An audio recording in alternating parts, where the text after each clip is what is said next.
projection.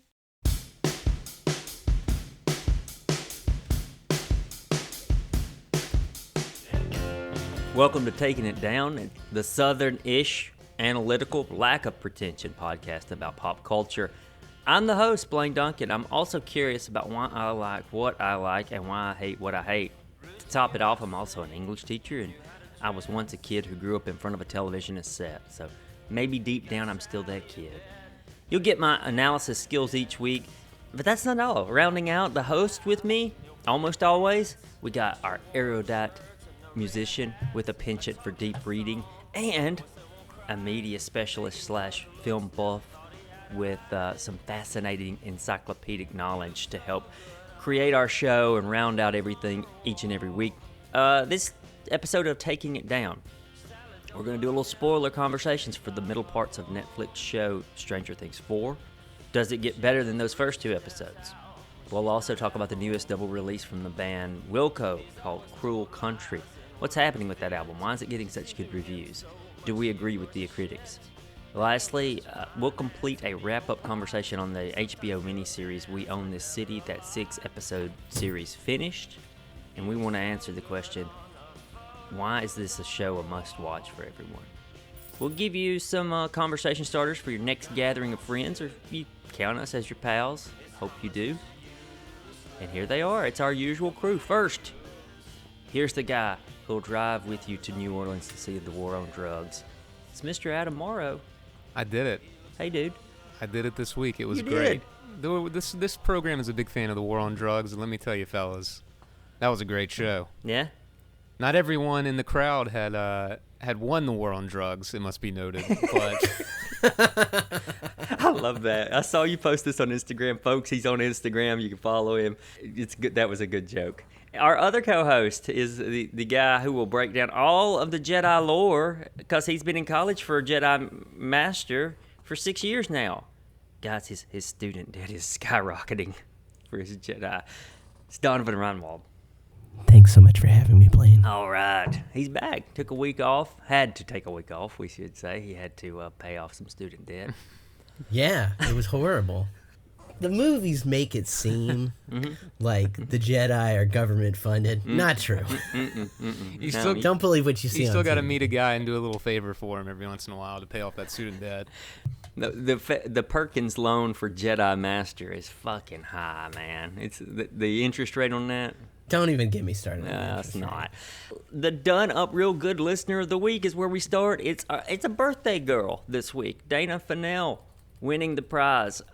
She's a devout friend on socials, very kind to us on socials. Say hello to us, Dana, if you hear this. And she's also a huge QAnon fan, really into QAnon, loves that stuff. She's fan of the lore or fan of the Q himself. let's just conspiracy itself. Let's just say if she was old enough, she would be our Alabama's own Marjorie Taylor Greene, Dana Fennell. So Dana, your Dairy Queen coupon for a dilly bar is in the mail. Congratulations from us. You like that? I got Adam. I got him. I got him. Man, dilly bar. That's a funny word. Damn. It's so funny, But it's real. Every time I go to Dairy Queen and see the sign for what, I crack up. I was already in a good mood because, of course, this Alabama-based program would talk about sending out Dairy Queen coupons. But for a Blizzard, no. For a dilly bar. Well, yeah, they're cheaper.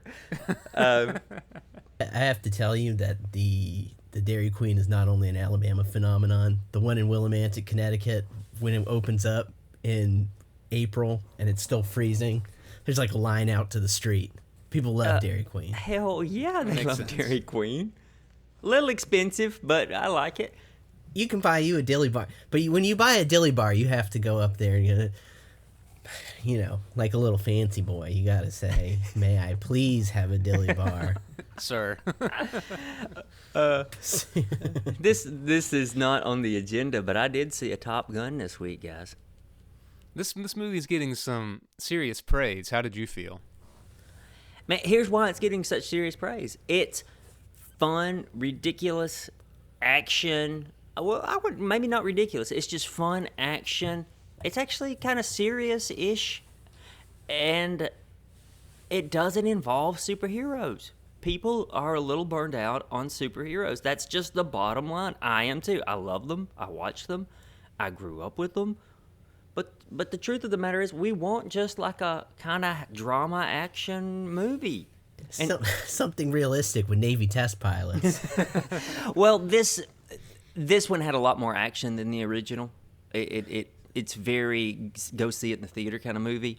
And it also, you know what? I almost wrote a piece on Alabama Take. I just don't have the time this week.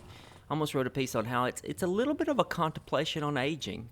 And, you know, the three of us really get into that shit, the thematic idea of aging, you know, when it comes to watching The Challenge. Adam, you and I always pull for CT. He's got that arc of the older statesman who can still get it done. Oh, yeah. A lot of that going on in Top Gun. A lot of that. Okay. So, is it good? Yeah, it really kind of is. I mean, you're not going to get Shakespearean dialogue, but it's really good. I've heard the action sequences compared favorably to Mad Max Fury Road, which I think is the top. That's the top. That's the best action movie I've ever seen. And here's the thing that I liked about it. It doesn't take the template of the original and just redo it. There are there are plot points, especially with the action, that didn't come up in the first one. I would have to get into spoilers, but, you know, they're just, it's a little new. It's a little different, you know. Go see it, I say. I feel like this is the same cultural tendency that we kind of talked about and attempted to predict even before COVID, that maybe people were a little tired of certain things going on in culture at large, music, movies, all these things, and now just a good summer blockbuster. There's a bunch coming out this summer that you're not thinking too hard about. You're just psyched to go have a cathartic experience that, like you said, maybe doesn't involve Marvel or superheroes or anything like that. I feel like there was some of the same energy, not to bring up the War on Drugs show again, but, you know, people were just excited to see this loud, cathartic rock show. When they started, fellas, the amount of dudes that started hugging each other in the crowd was incredible. And I feel like this has to be some of the same energy. Everybody was just like, we did it. We made it here. They're playing loud rock songs. Life is normal for these 2 hours. Got to be some of that energy in the Top Gun adoration. It is. It's also this unnoticeable CGI. Like, I couldn't tell you where the CGI was in this movie. There's a little of that. Speaking of CGI, this next segment does have CGI, but I think we're okay with it as far as the CGI goes. We're going to talk about Stranger Things 4 some this week. We're going to do episodes 3 and 4, okay? And we'll do 5, 6, 7 next week. So we're kind of doing the middle section-ish, and then we'll do the end section next week. Of course, this is the flagship Netflix show. There's more of the series to come on July 1st, which we'll be ready for by then. Episode 3, the monster and the superhero, did the classic Stranger Things bit where it cordoned off pieces of this expanding crew.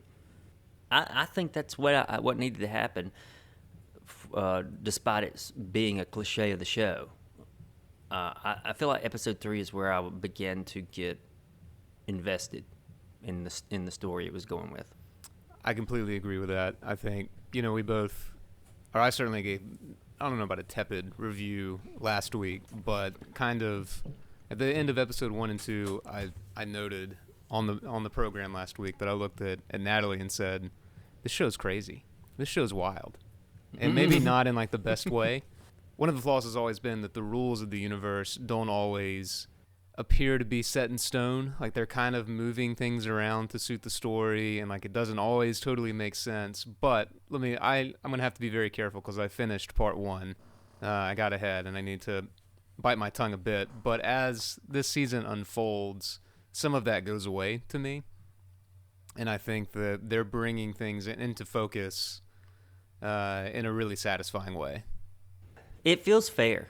It feels fair to the viewers. Some shows do not lay out the rules, and that's an okay thing. Some shows do, and that's an okay thing.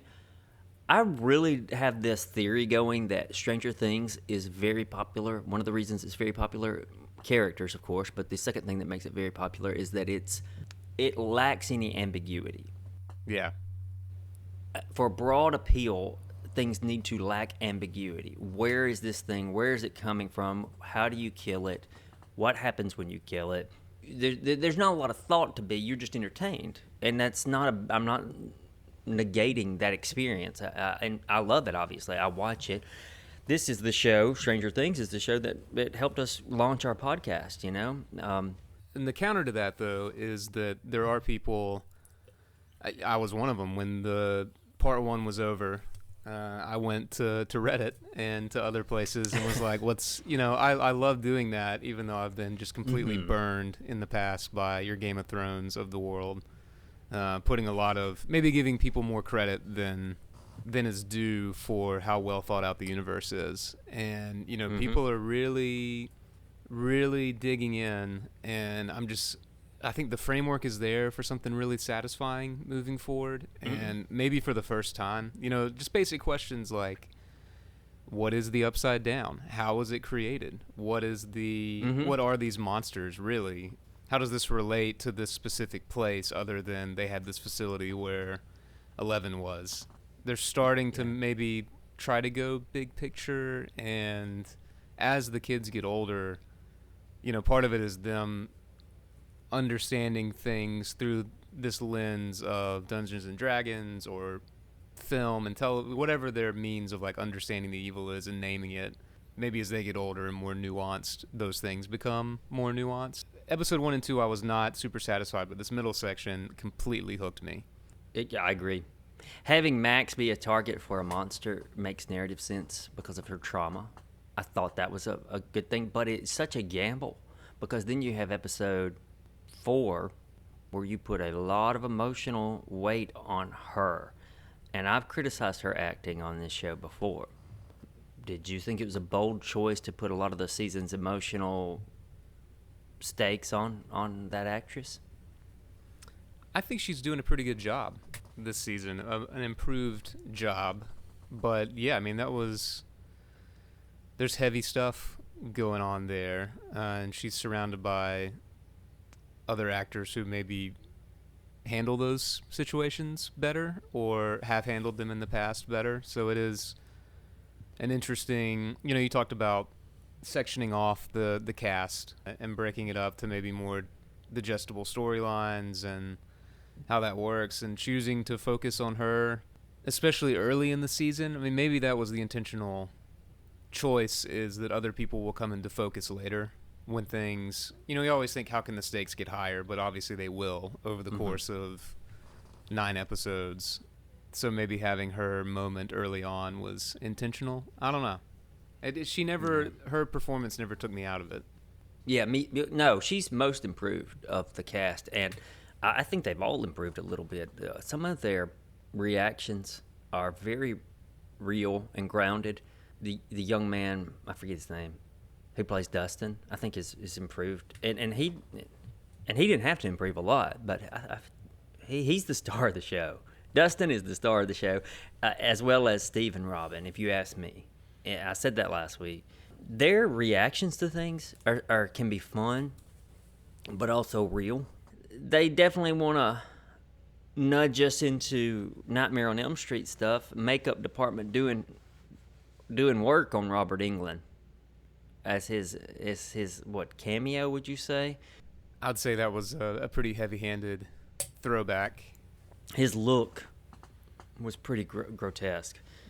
How were you with all the exposition he was laying out? He laid out this backstory from 1959 about what happened. And again, I talked about how this show doesn't deal in ambiguity a lot. Did that work for you? Yeah, it did. And I think maybe that's going back to what I was talking about.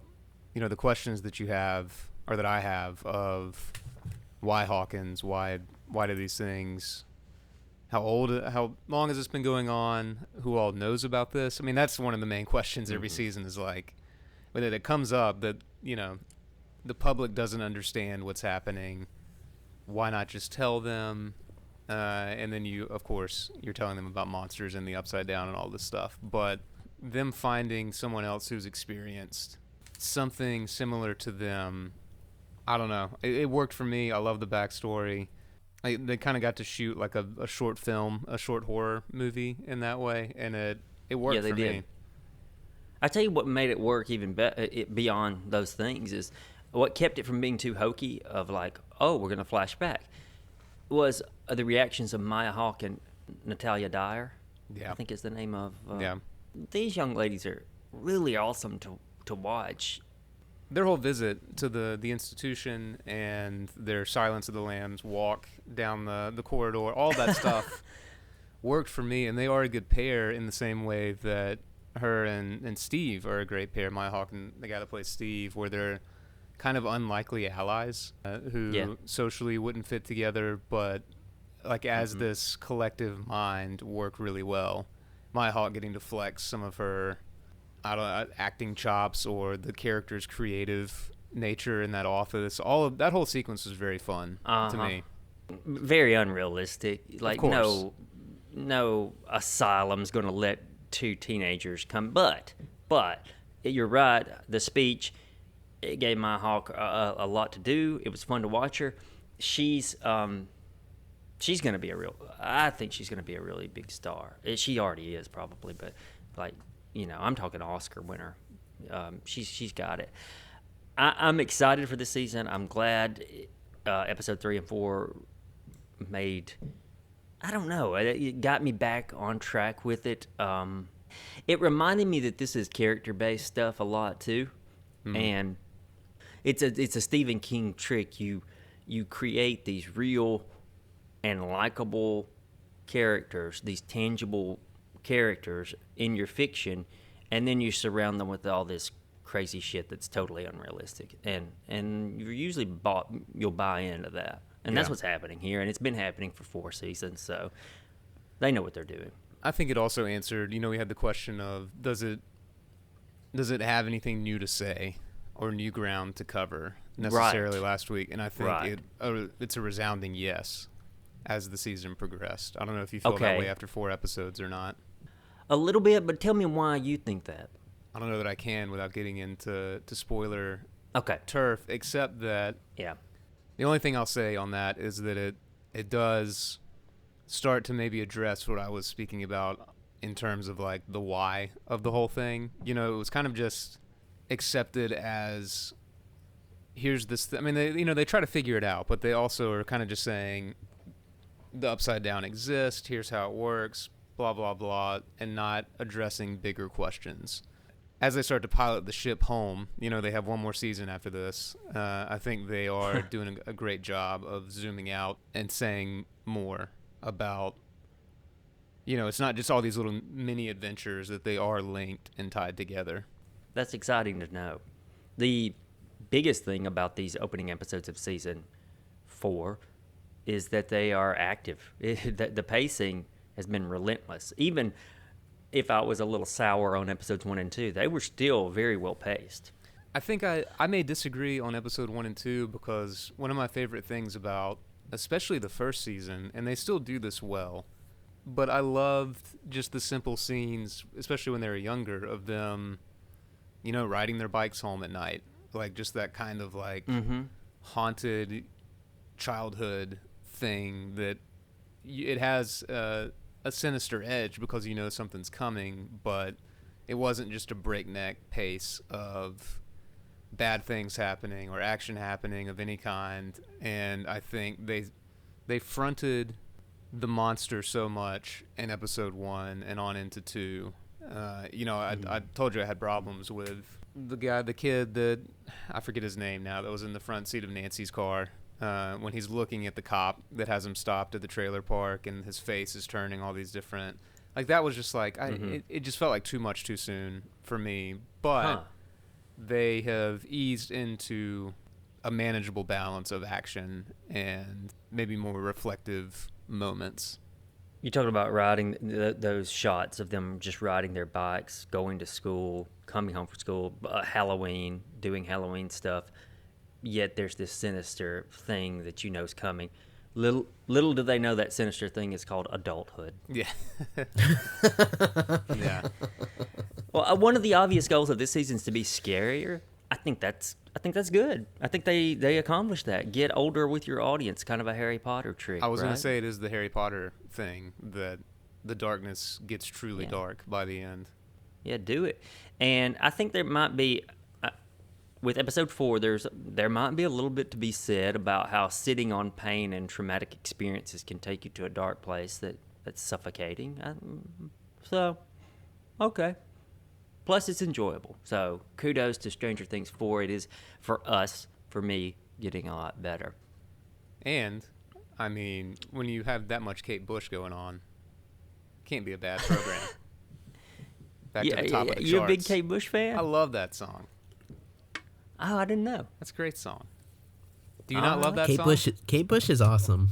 I've never gotten into Kate Bush, ever. So... it's kind of new to me, but I'm down with it. When I'm cool. The synth intro started playing, I was like, finally, this is, even if it didn't end up being kind of a plot point, at least you can hear the character listening to it, and they're acknowledging kind of like they do with the movies.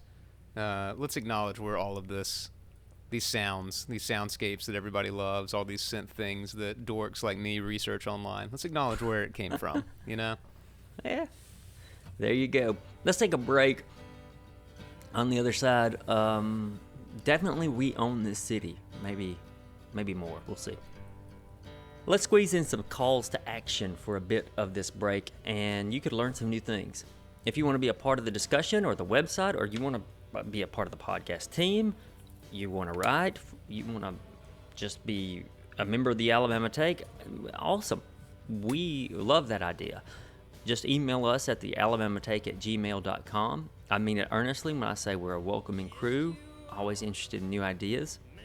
Speaking of new ideas, the newest podcast, Alabama Slam, 2 episodes deep, can be found on our site or any podcast app. By finding it and subscribing to it, you'll keep yourself updated and argued up about wrestling. Mainly AEW wrestling, but Corey Hanna and Patrick Akers dole out the skinny on wrestling and beyond. Good stuff. They know their wrestling histories. And now that we are in June, it won't be long before the 3rd season of This Song Sucks with hosts Josh Kavanaugh and Hayden Crawford will be available sooner rather than later.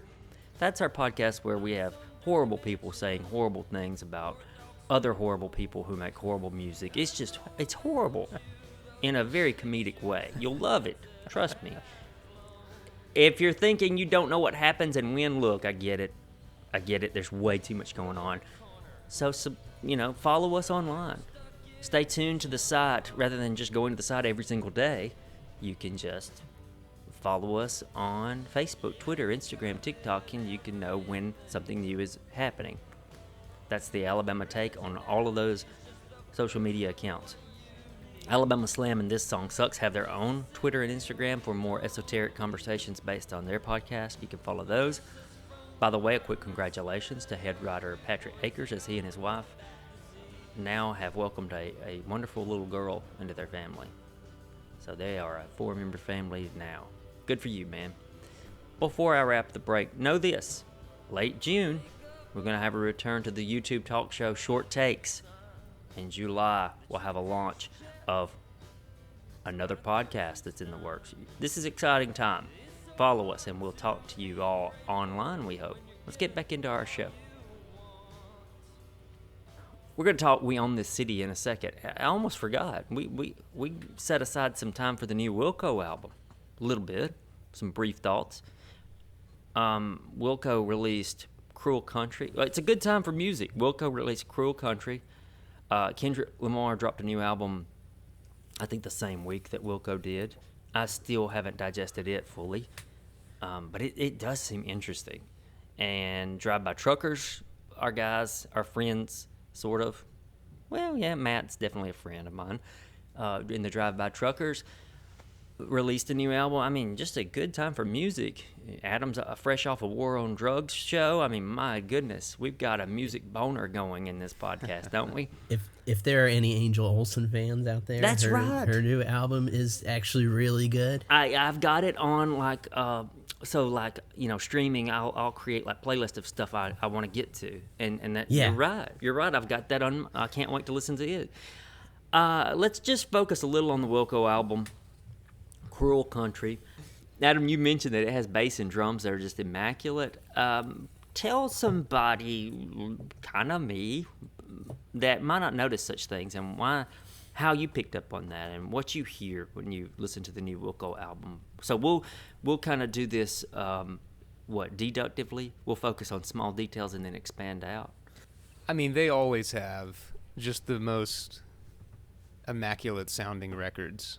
And if they don't sound that way, then it's because he wanted them to not sound that way. You know what I mean? They're just very intentional.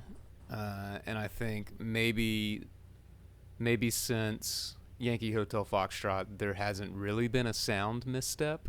If you listen to Summer Teeth, it sounds a little, maybe the snare drum is a little 90s at this point. But, I mean, I think part of it is just he has, they have an in-house engineer in Tom Schick who is incredible. And it gets a very signature, once you know Tom's sound, I think you can kind of look across different records that we all love and think, oh yeah, that's it. And it helps that he has just world-class musicians that have been together for a long time now. I mean, that was kind of the thing with Wilco for I guess it's less than half of its existence now, but these guys have now been together and stable for the longest stretch in the history of the band, and I think it shows. I mean, John Stewart's an incredible bass player, and the tones were so good. And I texted y'all, I was cooking lunch one day and had it blasting on the Sonos and just thought, man, these guys are just so stinking good. And there's a lot of people who attempt a country sounding record these days, or do, there's a whole generation of me's who love Wilco and took it in different directions. I mean, you could almost go through white guy guitar music from the last 20 years and figure out what their favorite Wilco record is, just by listening. Yeah. And there's your thesis, someone. For them to still be churning stuff out at this high quality, it's just, I love it. I mean, just the sound of it makes me happy. It sounds very classic Wilco too, doesn't it? Yeah, it does. All of the elements. I don't entirely know what I mean by that, but it's reminiscent of Being There. Yeah, it is. A little. It's a very exasperated, sad album. Yes. That's what I hear. Yeah. Am I wrong? Yes. Okay, good. I'm not. It's a really, really weird thing going on with me. I am not thoroughly in love with it, but I can't stop listening to it. So maybe I am in love with it.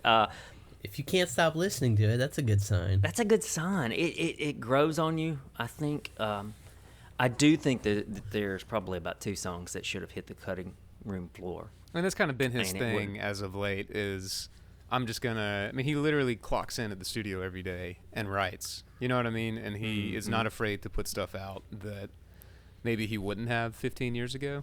Because, why should he care? He's one of the greatest to ever do it at this point, so let it fly. I think you can hear on this one a bit of the band cutting loose in a way that maybe they haven't the last few. I mean, oh yeah. They made some records with loud guitars recently, but it just sounds. Maybe I'm projecting and thinking about a group of dudes getting together again post-pandemic and just being joyful to be in the same room creating. I think I've read that they did a lot of these together instead of, they're based in Chicago. I put air quotes around that, but not everybody lives in Chicago, so I think there's guys coming in and out and maybe not even all being there on the same day for everything, and it just has a spirit of these dudes with all this touring experience and recording experience hashing it out in one place. It's a little more odd lyrically. Yes. Which is saying something for a Wilco album. I mean, this is the Jeff Tweedy who said, I'm an aquarium drinker or whatever the line was. But this one is even weirder to me. Yeah. It's got a lot of weird. This is just something I noticed listening to it, and it probably means nothing, but a lot of weird, where he intros the song, he leads you in.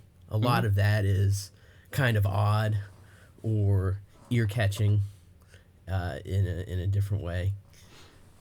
And then the rest of the song, it almost becomes more, I don't want to say conventional, but I've noticed that he's really trying to hook you.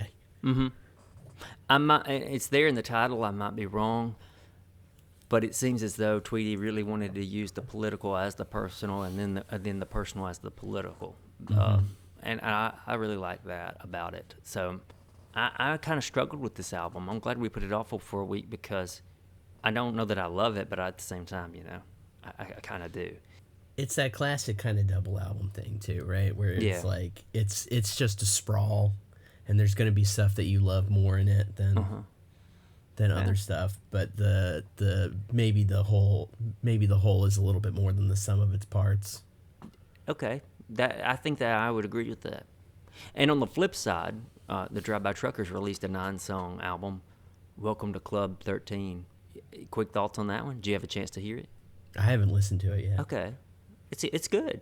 It's pretty good. It's good? Yeah, it is. It's pretty good. And they, they did almost like a political trilogy there. Yeah. And this one is much more about just looking back. It's definitely not about Muscle Shoals when they were kids, but it's about looking back at Muscle Shoals when they were kids. Okay. Very interesting. I think it's pretty good. It's also kind of quirky too for them. Like there are, especially Patterson will do things where he won't. One of the biggest things that stands out to me is he won't let the lines rhyme with each other, but it still almost kind of works and fits. It's kind of weird. I don't know. It's quirky, but I kind of like it. I'm especially there's some songs on there that I really want to go back and listen to again and just sit with. You guys got some quick thoughts on the 3rd episode of Obi-Wan? So does the Force not work through fire, or what's the deal there? I mean, this has been a known fact for a while, since Vader got burned. But, I mean, we've got a wall of flame. Vader's on one side of it. And I think this actually kind of works against what they're doing, where they're trying to make Vader seem like he's a badass. And then all of a sudden he's just stymied by a wall of flame, and all he can do is stand there and watch as a robot drags Obi-Wan away. It's that also, is interesting. Yeah, it kind of works against. I've often cited one of my favorite scenes with Vader is that one in Rogue One where they treat it like a horror movie, and this just seems to kind of undercut. They're trying to set Vader up as a badass, which we know he is, but this kind of seems to undercut, like he's just going to stand there and watch. Like there's nothing he can do. My only thought on that is that they have usually played the long game with the great Jedis fighting each other, or it's tough for them to kill each other, or seems to be. So maybe he knows that he's got to put in some more time before he can really take down Obi-Wan. That's how that's how it felt to me. Like he was like, "Fuck this guy! I'll get him next. I'm gonna get him. I'll get him next time." I just kicked his ass. Yeah. I'm not gonna worry about it. Yes. I don't know. That kind of did feel like that to me. It kind of didn't work for me. I got you. Also, my other nitpick complaint: why is the that's totally automated cargo ship that they slip away on? Why the hell does it have atmosphere? What? Maybe do you mean? It's completely automated, right? Like why is there like a pressurized compartment that it is safe? Like if you tried to ride in an airplane in the cargo hold, right? Like that's dangerous because it's not pressurized. This is a spaceship that's totally automated. You've got droids and whatever running it. Why is there? Why can people stow away in this? This is why is there any atmosphere? Of course, you're the guy, and I was too, who was excited about the X-wings being used by the space police very recently for speeding. So of course you have a qualm with this. You're really picking at the nits on that one. I don't know. I am, but it was as I was watching it, it was all I could think of. I do enjoy that they're using Leia kind of to ask the questions that we all had as kids watching these programs. You know, like That is cool. Why can't you just That really use the is. Force to make this go faster? Why won't you lift me in the air? How does the Force work? Yeah. Yeah. That actor's still doing great, yeah. She's good. She's adorable And too. I just love McGregor's performance as old and tired, and we got beat. You know, we got beat. He shines even when sometimes I think the show itself is a little creakier around him, but he's always, I mean, he's a good actor. And it was kind of neat in this one getting to see the flip side of getting to see folks who support the Empire, getting to see that was fun. Yeah. that kind of stuff, and Obi-Wan's reaction to all of it. Did you love Vader coming back, though? That's the bottom line, right? As long as they keep James Earl Jones as the voice, I don't think that it's ever not going to be cool, right? I mean, He had some clunky dialogue, though. yeah. He can deliver. He did, but man, he can make anything sound great. That's true. Even him, which I think the names of the Inquisitors sound sillier, like the more they say them, I think. So hearing James Earl Jones go third sister should be really silly, but he nails it, man. He's a national treasure. Totally. Let's go from the unrealistic to the very sadly realistic. Now that the intense HBO miniseries We Own This City has come to an end this past week, we can hash out our feelings as a whole. Whew. We could probably devote a whole season of talk on this show. Donovan, what happens if this show gives you its entire story in a straight chronological narrative?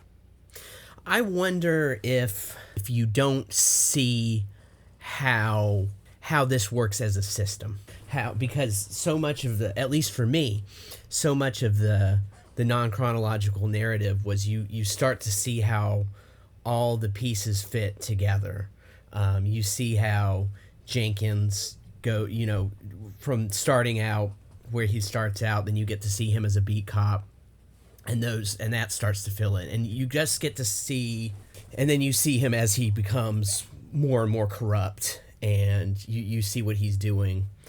And I wonder if it just helps you put those puzzle pieces together in a different way than if it was just simply laid out in one long chronological narrative. Because the thing about these systemic problems is they're not simple. And so I think presenting it in a way that's not simple is helpful. It shows how these things, one thing over here interlocks with another thing over here, and it all creates this bigger thing. For the first time in episode 5, the penultimate episode, we have a teacher at the police academy pin the major issues, these problems, on the war on drugs. That felt very The Wire, didn't it? Yeah, it did. But does that cover the problem, do you think? If they invested all these resources and time on the war on drugs rather than, helping poverty or getting education. They make a compelling argument, or the guy makes a compelling argument where it's a war. It's kind of like the war on terror, right? Like it's unwinnable. Yeah, exactly. You're creating a war against your own people. Yeah. It is a war, so things are justified, including militarization. And yes, is this the best way to, if you look at the kind of the whole system, is this the best way to get the outcomes that we're after, which is probably less people using illegal damaging drugs? And now we know much more about, I think public health people look at addiction issues and stuff like that much more as like from a health standpoint instead of a crime and policing standpoint. Yeah. We're not having the effects. We're not having the effects. We're not having the outcomes that we want. But what we are doing is we're creating a system where, as long as it looks like we're getting those arrests and we're getting those drugs, anything is permissible. Yeah, and that final episode does a great job of just flat out showing and explaining that we're all fucked from the top down. It would take It would take an overhaul of the entire system. That's not going to happen. That's what impressed me the most about this show, was the way that it was building up to that.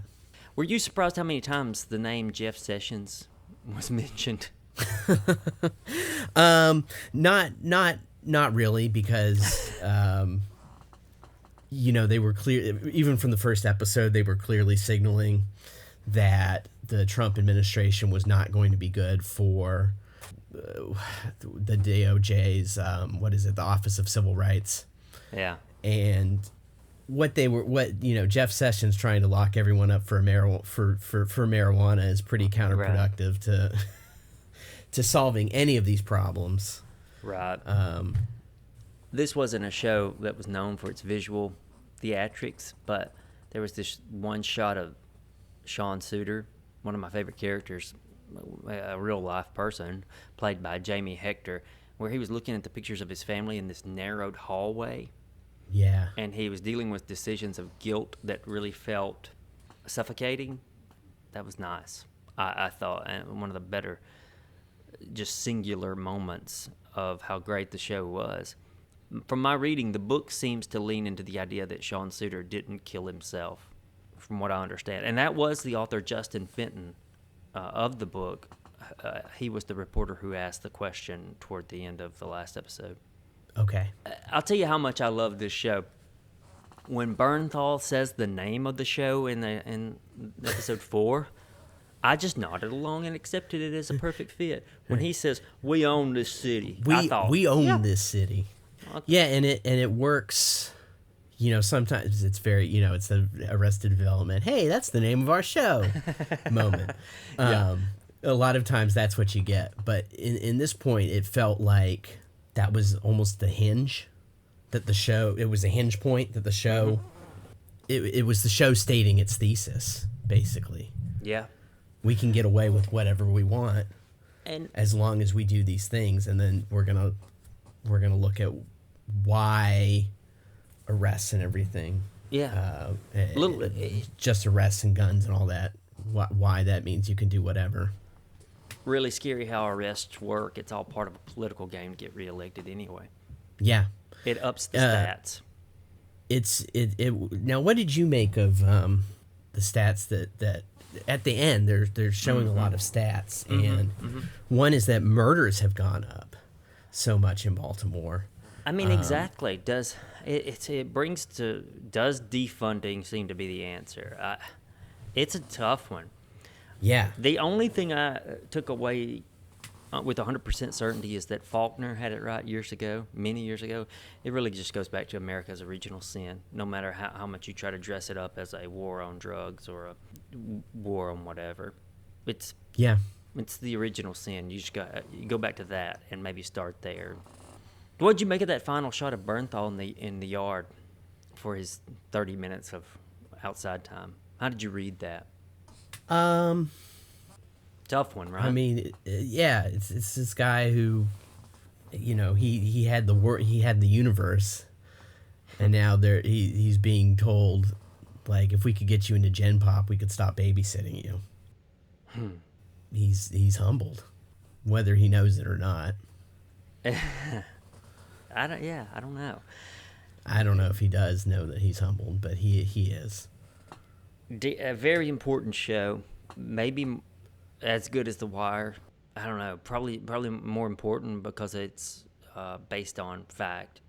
I would say that if you're like me, and sometimes you have trouble wrapping your head around the way that a system works, or something systemic, or how something can be systemic, then this show is really important. Yeah, because it lays it out very clearly, and it helps that it's entertaining TV. Yeah, sure. If the word systemic, if you see that in writing and your eyes glaze over, then this is the show. I think that helps you keep that in focus.